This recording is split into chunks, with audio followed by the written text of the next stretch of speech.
number 1. This is vinegar. And now, we are going to put baking soda to the vinegar.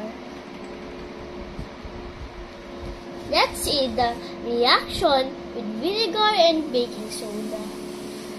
This is the reaction with vinegar and baking soda. This is water.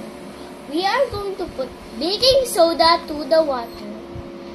This is the reaction if we put baking soda to the water. If we mix the two materials, this is the reaction.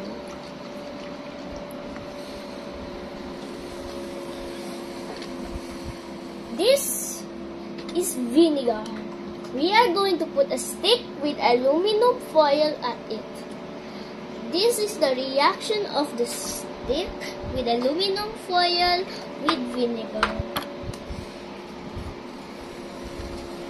This is water. We are going to put salt at the water.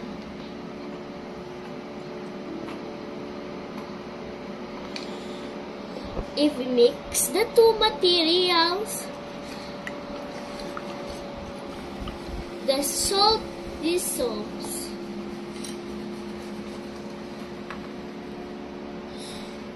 Now, let us observe the materials that are mixed together.